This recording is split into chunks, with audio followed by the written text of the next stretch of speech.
purpose designed for the BMW Mini, this new kit includes one tool for the Mini 1 and Cooper and another tool for the Cooper S.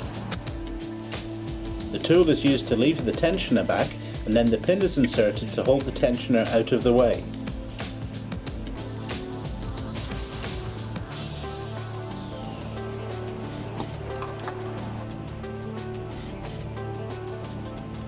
The belt can then be removed and replaced with a new one.